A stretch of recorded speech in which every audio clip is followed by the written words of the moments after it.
What's up, guys? Patrick here at alldayieat.com, where I share my Japanese recipes, gardening tips, and travel tips. Today, what I wanted to do was show you how to start your microgreen collection or get started doing some microgreen gardening. If this is your first time here, consider subscribing. Today, what we're going to be doing is sowing some seeds for Japanese Kaiware, which are radish sprouts. I actually have three kinds here. So one is a green stem, one is a red stem, and the other is a purple stem. So we have three different types. I have a Tupperware plastic container here ready to go. So you need your microgreen seeds, you need a container, a spray bottle, some water, and either potting soil or coconut coir. So we're using coconut coir today. Usually after you rehydrate it, it's going to at least double in size. So I just eyeballed it. I thought this would be sufficient for this size container.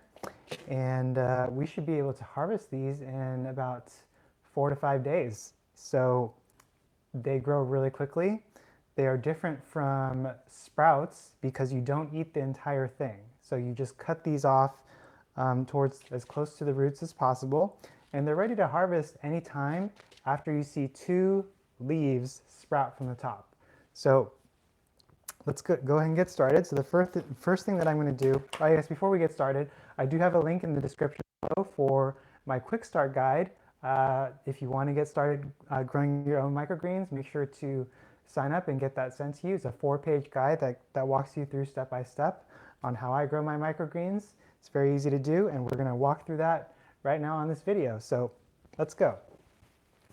And I guess I should also mention that I do have a couple tutorial videos as well as a time lapse that I took, a 5-day time lapse of microgreens. And it's pretty cool watching them grow because they actually move quite a bit.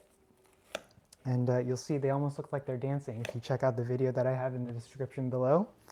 And I'll link some of my other grow videos in the cards above after this is done.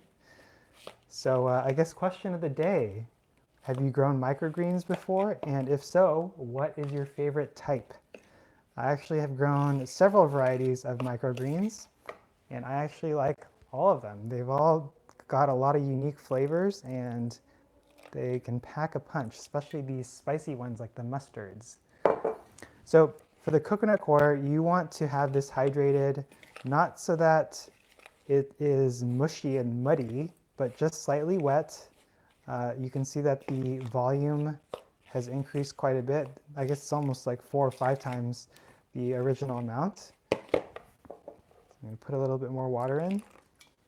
And we're just going to put this in a really thin layer on the bottom of your container. You don't have to use Tupperware. You could recycle like a tofu container. You can use a ceramic bowl. You can use just anything that has somewhat of a shallow, what would you call it?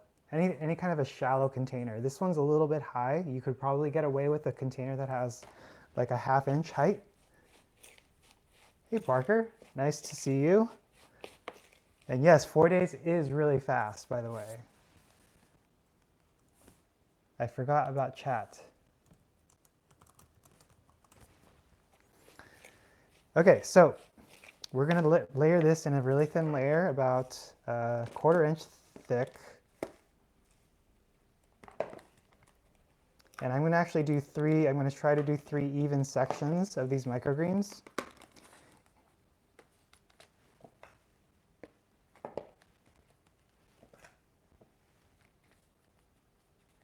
You can use, I think you can use even peat moss too. You don't need to use coconut coir or potting soil. You can use all kinds of different growing mediums. And another tip is if you don't want to eat all of your microgreens yet and they are ready to harvest, throw them in the fridge and that'll help to preserve them for a few more days rather than cutting them and just letting them wilt away. Because if you do cut them, they will only last a few hours before they begin to wilt because they're very fragile. And yeah, garlic. I have tried growing garlic too, but my garlic cloves, after they sprouted, they died. So I don't know what happened with those. It's so I gave up on garlic. I think the issue with garlic, at least for me, is I don't have like a sunny area. I live in a townhome, so I don't have like a space to garden, and I think the sunlight was an issue. So after the garlic sprouted, I don't think that the leaves got enough sunlight. But yeah, I wish I could grow garlic. Okay, so we're gonna do purple, green, and then red. I think that would be good. Should we do purple? Yeah, we'll put green in the middle since that will contrast with the red and the purple on the sides. So these seeds I get from Kitazawa Seed Company. They're a seed wholesaler up in Oakland, California. They only cost like $3 or $4 a pack. And I've used these seeds, I think 3 or 4 times. So one pack should give you at least 3 or 4 harvests, which is pretty comparable to what you would get at the supermarket. Usually you can get a pack of Kaiware Daikon for about 99 cents. Okay, so there's purple. I'm gonna throw in some green. And you can use these seeds for these Kaiware Daikon for all kinds of different dishes. Some examples could be like for pasta. You have probably eaten them in sushi since rolls are very popular in the US. You can use them for any kind of a meat or a fish dish as a garnish. I'm actually going to use all of these purple ones since I don't have very much left. So in terms of seed density, obviously the closer that these are to each other, the more you can grow, but I like to give them at least a little bit of space. So if you can see here how much I have put in, it's roughly about maybe a ½ tablespoon per section, and this is about 3 inches by 1 inch or 1.5 inch wide. So that's about how much I have, and I think that should be good for now. And so after you sow the seeds, all you have to do is spray it. So I just use a spray bottle. And I give it a good spray. I get it really, really wet. And then you can cover it either with the lid that came with your Tupperware, or you can just use saran wrap, whatever works for you. And then you just place it by a window, and that's pretty much it. Just wait. You should see sprouts within 2 days. If your seeds are good, you'll see these start to grow. And at that point, after they sprout, I take off the lid.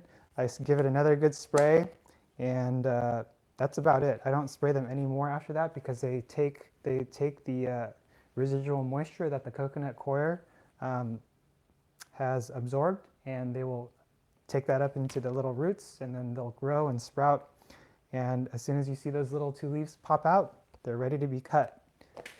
So basil is really easy to grow, by the way. I don't know how far along your plants are, but basil is like a weed. And the good thing about basil is that you can propagate it. So as soon as it sprouts, like there's 2 or 3 nodes visible on the stem of the plant. I usually chop off the top part, and I'll try and root that and turn it into another plant. So that's something that you can try.